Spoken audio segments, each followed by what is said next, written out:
Ni tipu orang ke apa percaya tak percaya, berbalik nak pergi sana pergi sini. Apa kita kan tu pandang pada sudut boleh berbalik-balik tu, berbolak-balik tu, tu dipanggil hati. Pandang pada sudut nak tu adalah nafsu. Semua tu ialah kita. Jadi balik saya nak sebut tadi, jangan macam ni. Apa dia? Kita tak semayang, kita tak apa nafsu aku ni jahat betul ya. Tak semayang boleh. Siapa tak semayang? Nafsu. Kita tak semayang. Siapa jahat? Nafsu aku jahat. Aku tak jahat, nafsu aku jahat. Nafsu tu siapa? Nafsu tu kita lah. Kalau tuan-tuan pun nafsu tu hak lain, tu tuan-tuan kena tipu tu. Aku tak jahat, nafsu aku jahat. Ini nafsu lah kena. Nafsu tu siapa? Tuan-tuan lah. Itu lagi betul. Itu lagi betul kalau tuan-tuan ada silap. Yang jahat sebenarnya nafsu kita. Nafsu tu apa? Makhluk lain lah. Alien. Planet daripada planet Marikh mai. Ke iblis. Tak ada. Nafsu tu kita. Kita cuma pandang pada sudut ada kehendak dan keinginan.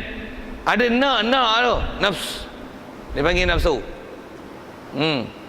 Betul, aku ni bagus tapi apa akal ni jam akal je jam.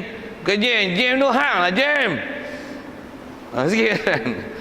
Apalah hati aku ni sak berbalik-balik, sak iman kuat tak kuat. Hati aku ni gimana tahu nak buat bagi dia steady sikit. Hati tu siapa? Hati tu hang lah weh. Nanti saya nak cakap tu. Pasal apa tuan-tuan? Selalunya ada manusia yang kadang-kadang dia faham ni, dia bezakan diri dia dengan hati dia, dengan akal dia, dengan nafsu dia. Banyak tak nafsu.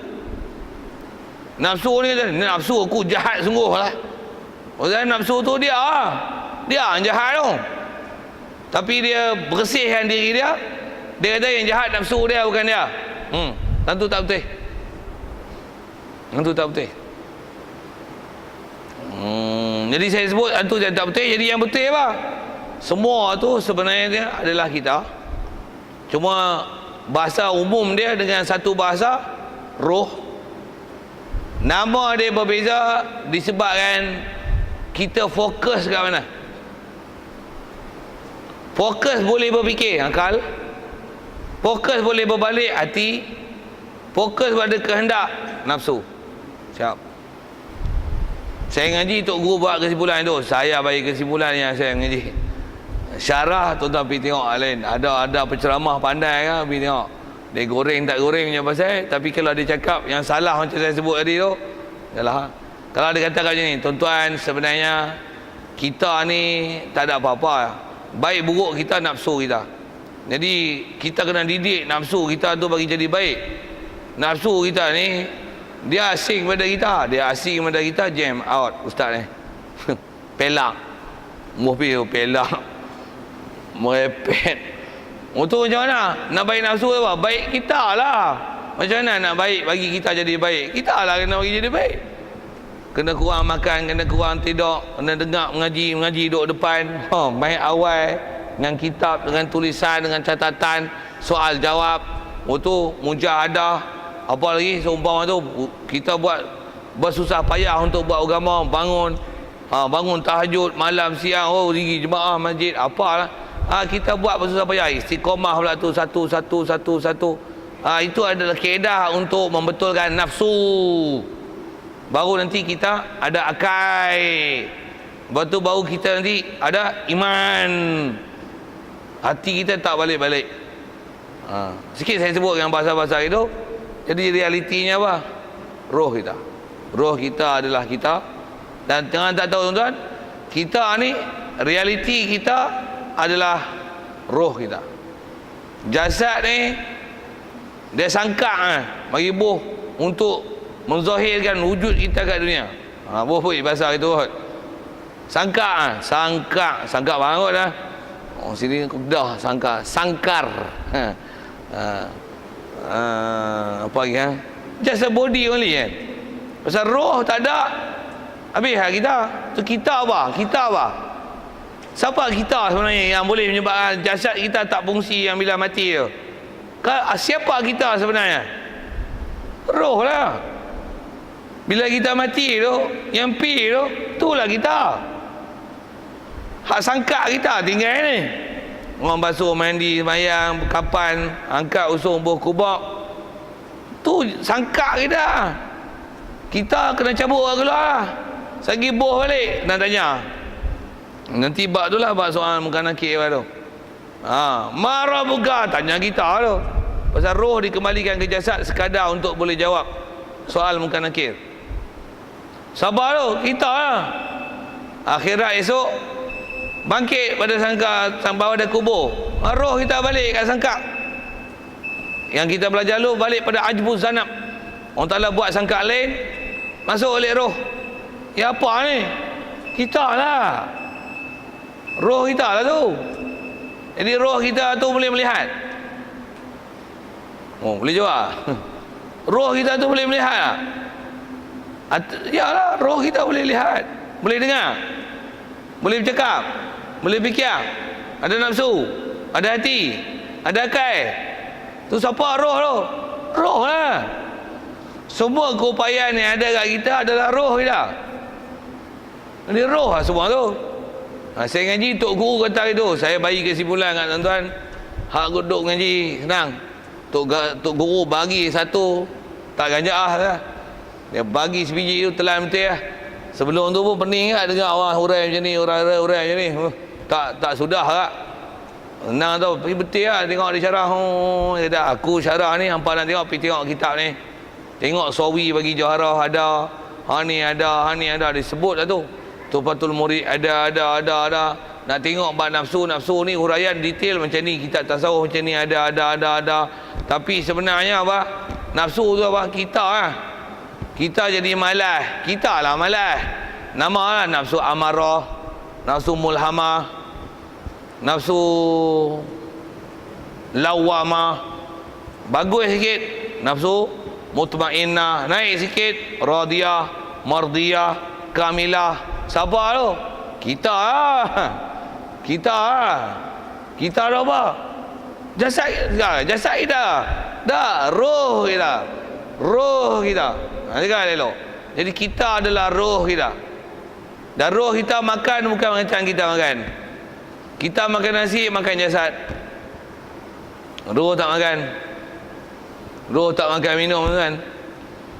Roh tak makan minum, yang jasad kita makan minum. Dia makan dengan ilmu, dia makan dengan amal, dia makan dengan mujahadah, dia makan dengan takwa. Itu kita, roh kita tak ada ilmu, tak biasa dengan ilmu, habis roh sakit. Itu yang badan sihat pergi bunuh diri, badan sihat minum arak, badan sihat tak orang sembahyang. Pasal apa? Akal tak sihat, iman tak sihat, nafsu kuat. Pasal apa? Tu diri dia tak elok. Pasal diri dia, roh dia itu masalah. Jasad tak masalah. Orang yang sakit jasad memang dia berubat macam-macam, tapi sakit roh belum tentu dia berubat, pasal dia tak faham sebenarnya realiti kita adalah roh kita. Sikitlah bab-bab tu. Asal bicara kita akal roh saja saya bawa kaitkan ke akal tu adalah tadi nafsu, qalbun. Nafsu, qalbun. Dengan asal bicara kita itu adalah roh. Ini 4 benda. Realitinya sama. Nama berbeza. Padang pada sudut tang mana, maka nama dia berbeza. Okey, isbah nak urai situ je lah. Kaedah ahli sunnah jemaah jumhur sebut macam tu. Soal kalau ada. Mana-mana kelas ya. Kok muskil apa ya? Ada?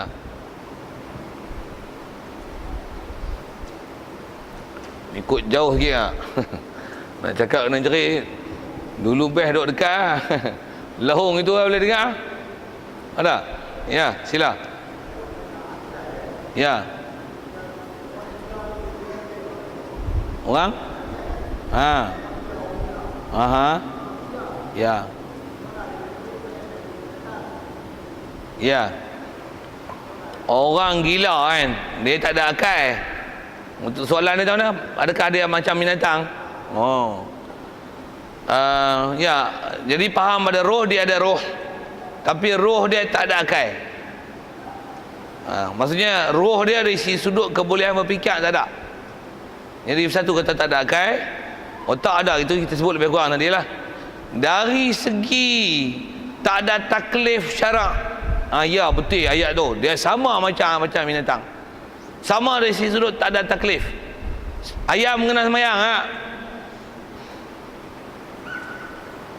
tak boleh jawab, leceh. Okey. Orang gila kena semayang tak? Ayam bunuh kawan dia, belaga, kawan taji susuh tajam cari mampu masuk penjara ayam. Orang gila masuk penjara, kena kurung. Siapa bahaya pergi bunuh orang lain, tentu saja. Tapi dosa ada tak? Tak ada. Saya tak ada akal. Tentu sama. Jadi sama tahu mana dari sisi sudut tak ada taklifan, tak ada taklif. Adapun kejadian dia manusia, cuma ada janji macam ni lah, kalau dia memang gila daripada kecil, jadi tak ada dosa kat dia, taklif pun tak ada, akhirat esok dia ke syurga. Cuma syurga duk ada akal dan nisbah mak bapak dia belah, susah payah mak dia belah, ada pahala itu. Dari sisi sudut sama dengan binatang, ya. Dari sisi sudut tak ada taklif, sama, tak ada, sama, yang tu sama. Macam mana pun kalau bahas pekah dia panjang, dari sisi sudut dia pun ada pemilikan. Orang ni mati dia pun waris tak waris apa tu, tapi nisbah dia akal, dia nak jual beli tak boleh. Hak tu kena panjang pekah dia bahas lah. Tapi pandang pada sudut taklifan, dia tak ada taklif. Orang bertanggungjawab atas dia adalah wali dia. Macam mana ternakan, orang bertanggungjawab atas dia adalah siapa pemilik ternakan, dia kena jaga macam mana kebajikan binatang ternakan dia.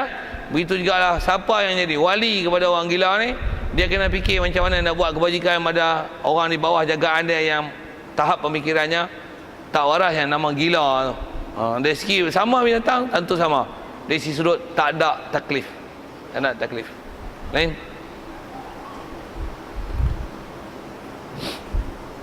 Ya.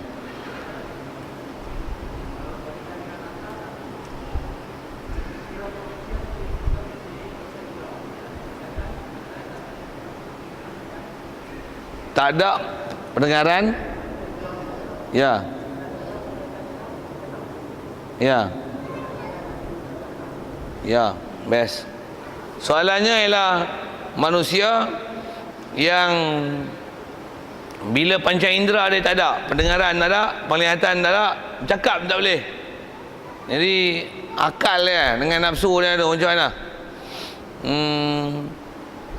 Atas kaedah syarak, orang yang tak ada penglihatan, tak ada pendengaran, tak boleh bercakap. Nak ada tu satu memang payah lah orang macam tu. Pasal biasanya orang tak ada tiga-tiga ni umur tak panjang, mati. Ya, ada segi mati dan tu. Macam mana pun dia ada. Biasanya orang bila penglihatan tak ada, pendengaran tak ada, bercakap tak boleh, biasanya akal tak ada. Bila akal tak ada, nafsu out. Selalunya tak ada. Tak ada. Pasal apa? Tak ada. Dia fikir tak boleh, apa nak teringin apa? Makan pun orang suap. Dia tak ada apa, nak cakap tak boleh. Lapar, dia pun tak tahu lapar apa. Biasanya dia akan berkait dengan tu. Orang biasanya panca indera tak ada, khususnya kalau tiga-tiga ni yang utama ni, biasanya akan hilang keupayaan akal dan biasanya akan tak ada keinginan. Biasanya tu. Satu bila dia ada panca indera satu, katalah mata, biasanya dia boleh berakai, dia boleh proses. Ini kita sebut atas patuh adat dan kebiasaan. Dia boleh proses, fikir nak ni, tengok ini lawa cantik, ada. Mulut tak cakap tak boleh, mata boleh tengok, telinga pekak, tapi dia boleh fikir minat ni, nak ada attraction kat orang, boleh. Dia maksudnya dia boleh buat satu keinginan dah, nak bini, nak makan, nak minum, nak baju baru, buat perangai, perasaan, biasanya ada. Jadi biasanya dia memang ada hubung kait lah panca indera ni. Kalau fatwa atau faktor hukum adat dan kebiasaan, panca indera ni dia akan berkaitan, akan ada hubung kait dengan akal dan nafsu. Satu kalau katalah kita ada panca indera, kita semua ada. Ni ada, ni ada, ni ada. Hang tak cari, akal bodoh. Hang tengok benda tak elok, nafsu kuat. Satu, kita nak baik macam mana? Akal bagi dapat ilmu yang betul, sumber yang betul. Lepas tu mata kena jaga, telinga dengar apa yang baik, mulut cakap yang baik. Biasanya semua akan jadi baik, hati akan jadi baik, nafsu akan jadi baik. Apa cedera ni bila jaga baik, apa fikir nanti baik, hati baik, nafsu baik. Satu selalu dalam tasawuf dia konteks semua. Memang belajar kerana bak hati, penawar bagi hati. Tapi jaga mata, jaga telinga, jaga ilmu pergi ngaji ni, betulkan hati, betulkan perut, makan, minum, sumber pada mana. Kadang mata jaga, telinga jaga, tapi jahat tak. Makan tak elok, pengolahan tak elok. Biasanya dia akan mempengaruhi satu sama lain lah. Jadi atas sebut perkaitan tu, dia ada perkaitan. Tapi kalau atas soal tanya, memang mata tak ada, telinga tak ada, percakapan tak ada, biasanya memang taklif syarak memang tak ada. Dan memang biasanya tak ada kaitan langsung. Biasanya orang ni mati tak tahan lama. Untuk kot saya jawab soalan lain. Baik, itu isu pertama lah ni. InsyaAllah kita sambung sikit lagi. Soaluna summa azabul qabri na'imuhu wajib ka ba'sil hasyri. Satu jemaah. Pertanyaan muka nakir kepada kita, kemudian itu siksa kubur dan nikmatnya kubur, semuanya itu wajib dipercayai. Seperti mana dibangkitkan manusia daripada kubur, bangkit kerana berhimpun ke padang mahsyar. Baik, kita nak sambung ni sikit ke bab, masih balik pada bab mati. Pasal kita masih ada kaitan asal bicara tentang roh itu. Bab mati kita dah lepas tentang cabut nyawa malaikat Israel apa tu. Jadi kita sambung sikit ni ialah masalah bab alam barzakh sikit. Ni. Umumnya alam barzakh ni ialah satu alam, dia menengahi antara alam dunia dengan alam akhirat. Nama pun barzakh tu, kalau bahasa saya duk ngaji dulu Tok Guru sebut, ni kata dia sepadan, boundary. Malaysia nak pergi Siam, dia ada bebas cukai. Tu barzakh. Cerita tu untuk mudah faham ya. Pasal apa panggil barzakh? Pasal dia nak kata Siam pun tak, Malaysia pun tak. Baina. Nak kata akhirat pun tak lagi. Nak kata dunia pun tak lah. Pasal dah mati. Tapi dah boleh masuk syurga lagi, tak lagi. Hisap lagi, tak lagi. Jadi duduk mana? Duduk tengah-tengah. Satu panggil barzakh. Baik, dalam alam barzakh tu umumnya itulah antaranya akan mati, duk kubur, dan bila kubur ada pertanyaan munkar nakir, wajib beriman. Siap. Mengikut kaedah ahli sunnah wal jemaah, pertanyaan munkar nakir ni wajib beriman. Dan umumnya pertanyaan munkar nakir ni kena pada semua orang. Itu umum akidah. Melainkan siapa yang dikecuali? Nabi, Rasul, orang mati syahid, atau kecuali orang yang istimewa lah. Muka sekupang kita semua kena tanya. Kalau kita ngaji pun tuan-tuan, kalau saya mengaji lah, terutama kalau ngaji sekolah Arab, ngaji pondok apa ni, Tok Guru duk sebut dulu antaranya kisah Imam Sibawaih. Kisah apa? Kisah dia ni tak ditanya dalam kubur. Dia ni orang yang pakar dalam bab ilmu Arabiah ni, ilmu Arab ni. Dan memang antara salah satu sebab kenapa Al-Quran mudah dipahami dan boleh dieksplor dan dihurai dengan setepatnya, antaranya jasa besar dia kepada Imam Sibawaih. Baik, macam mana pun atas sebut ulama, dia ni kalau ikut riwayat dia, waktu dia meninggal dunia, ada orang bermimpi bertemu dengan dia dalam kubur tu. Bila ditanya, wahai Sibawaih, apa Allah Ta'ala buat kat kamu? Kata dia, Allah Ta'ala telah berikan aku balasan yang baik. Aku tak kena soal pun muka nakir. Ni cerita mimpi dah. Macam mana pun nak cerita, dia tak kena soal tu pasal apa? Ada orang yang sebut dia tak kena soal tu pasal dia pandai ilmu nahu. Tak betul. Bukan masalah pandai ilmu nahu. Tapi dia mesti, kalau ikut bab akidah ni, dia mesti ada perkara bab akidah yang menyebabkan dia Allah Ta'ala upgrade dia daripada orang lain. Satu, dia dapat lebih, antaranya lepaskan daripada soal muka nakir. Kalau ikut kisah dia, Imam Sibawaih ni, pasal apa dia dapat lepas pada azab kubur? Dia kata Allah Ta'ala telah berikan kelepasan pada aku daripada soal munkar nakir. Munkar nakir datang dengan disuruh aku berehat. Tak ada tanya apa pun kat aku. Pasal apa?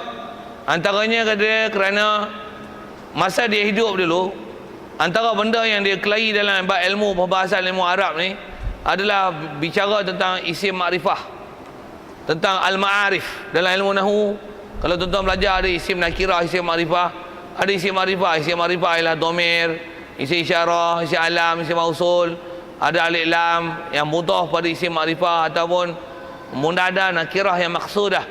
Tuan-tuan tak faham, dengar saya sebut tu. Itu isim makrifah nama dia. Mengikut jumhur ulama, dia kata isim makrifah paling tinggi adalah domir. Si bawah kata paling tinggi adalah isim alam. Betul, saya tuan-tuan tak faham, saya tak paksa tuan-tuan nak faham pasal benda tu bahas dia khususiah sikit. Macam mana pun saya nak cerita kenapa dia boleh lepas azab kubur tu, nak sebut yang tu. Walaupun ada riwayat kata ni tentang dia pandai ilmu nahwu. Pandai tang mana yang menyebabkan lepas tu? Dengar lah tu. Jumhur ulama mengatakan ilmu nahwu ni isim makrifah ni dia paling tinggi adalah domir. Dia kata isi alam lagi tinggi. Dia kelahi tu antaranya kelahi dengan Tok Guru dia. Nak berhujah siapa lebih tinggi. Tok Guru ajak dalam kelas, sikit ambil yang tu, kemudian nanti nak tengok kenapa dia lepas azab kubur. Sikit lah cerita tu. Masa dalam kelas Tok Guru duk kata macam ni. Dia Tok Guru dia nak pertahankan kata domir ni lebih tinggi makrifah daripada isi alam. Tok Guru dia masa dalam kelas kelahi dengan si bawah kata isi alam lagi makrifah. Si bawah ada hujah dia lah. Kemudian Tok Guru kata baik. Kata hantar nama siapa? Si bawah. Kalau ada si bawah, kalau saya panggil si bawah, si bawah hang kan si bawah ada orang lagi. Dia kata tu hujah domir lebih makrifah daripada isi alam. Kalau saya kata hantar, siapa hantar? Dia tak boleh hantar ni, mesti hantar yang mukhatab. Tu tuan-tuan tak faham, dengar yang saya sebut. Okey. Dalam kelas dia kalah. Dia cari akal nak menang luar kelas. Malam-malam dia pergi rumah Tok Guru dah. Ketuk pintu. Assalamualaikum. Orang dulu tu buka pintu malam-malam bukan berani. Tanya dulu, man tu, who is it? Tak punya Arab lah. Who are you? Si bawah jawab dengan domir, ana tu aku lah. I, siapa I? Mana tahu, not mention lah. Tak buka lah. Ana siapa ana? Aku nak kena hang. Assalamualaikum. Mana anda? Ana. Kalau ikut kisah tu saya kaji Tok Guru sini, dia pekuklah suara dia. Ana.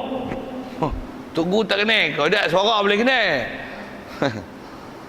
3 kali kata. Man. Ana. Tak buka lagi. Ana si bawah. Boleh sebut nama dia 3 kali. Ana si bawah. Tak guru tak. Si bawah. Hans. Buka. Kena buah mati dengan anak murid. Ya Syekh, ayul araf. Dia tujuan nak kelahi tu lah. Bukan nak pergi rumah lah. Mana makrifah lagi? Domir ke nama? Anak Cik Tok Guru tak kat pintu. Dalam kelas dia dah kalah. Sebut anak Tok Guru tak kat pintu. Si bawah Tok Guru kat pintu. Mana makrifah? Diam Tok Guru dah. Okey, macam mana pun tu tuan-tuan tak faham tanya lain. Nak senyum, you can share lah nak senyum. Bobi lah tu. Tapi saya nak kata hari ni, tak mana menyebabkan dia lepas azab kubur. Pasal dia kata banyak-banyak isi alam ni yang paling makrifah kata dia ialah asma'ullah al-husna. Nama-nama Allah adalah nama paling makrifah. Nama Allah di isim domir ke isi alam? Tuan-tuan lah tak faham tu. Punya pasal tuan-tuan. Dengar lah saya sebut apa. Dia domir, dia ganti nama ke dia isim nama-nama. Dia nama lah, nama khas kan. Cuma nama khas Allah Ta'ala. Si bawah kata nama-nama khas Allah Ta'ala adalah isim yang paling makrifah. Dia kata a'raful ma'arif ila asma'ullah al-husna. Dengan sebab dia kata Asmaul Husna adalah a'raful ma'arif, maka sebab itulah iktikad dia ke Allah Ta'ala power. Pasal dia kata nama Allah lah nama yang paling makrifah. Sebut Allah Ar-Rahman, Ar-Rahim, Al-Malik, Al-Qudus, siapa tak kenal? Sebab tu dia masuk syurga. Antara sebab masuk syurga, sebab lepas pada azab kubur. Siap. Nak cerita tu lah. Nak cerita apa? Tak kena soal Munkar Nakir. Jadi umumnya soal Munkar Nakir semua orang kena. Semua orang kena. Wajib intikad. Sekalipun orang yang mati tak berkubur, macam MH370, cuma MH tu tak ada kena apa lah, itu kapal terbang, passenger ada lah, semua tu, semua anak kapal dah dengan dia punya pilot apa yang mati lah umumnya. Atau mati kena telan ular sawah, mati kena baham rimau, mati kena apa, kena bom C4 tebum, hancur kan, bersepai, tak ada tinggal lah. Macam mana tu? Tak ada kubur. Yang kena tanya bukan jasad. Kalau jasad dah tak ada sekalipun, tetap roh dia akan pergi ke alam barzakh, akan ditanya. Kaifiat tanya kita dah macam mana, wallahu alam, sekah. Tapi wajib intikad adanya istilah kubur. Alam tu ada, bukan kubur tu sendiri. Alam itu. Satu-satu kalau ada orang mati tak berkubur sekalipun, istilah dia duduk alam kubur. Alam kubur. Alam kubur. Jadi nisbah soal Munkar Nakir ada. Yang ada, yang tak ada. Umumnya semua ada soal Munkar Nakir. Sikit kepada soal Munkar Nakir tu. Soalan pun soalan bocor. Skema jawapan pun dah ada. Cuma jawab bukan dengan hafal. Jawab adalah dengan iktikad. Dengar elok aja tu. Jawapan adalah dengan iktikad. Soalan, ma rabbuka? Apa Tuhan kau? Bukan siapa Tuhan kau. Ma rabbuka? What is your God? What is your Rabb? Bukan who is your Rabb? No. Soalan tu, what is your Rabb? Macam mana jawab? My God is gold, silver, copper, lead. Memang tak boleh jawab. Pasal tanya, what is your Rabb? Ma rabbuka, kan soal tu. Tuan-tuan tak faham Arab pun, masuk kubur tuan-tuan akan faham maksud soalan tu.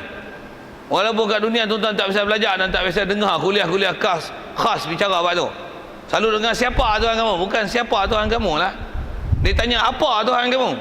Soal tu bahasa Arab ditanya ma as-soal an ma ila as-soal an haqiqati syai'.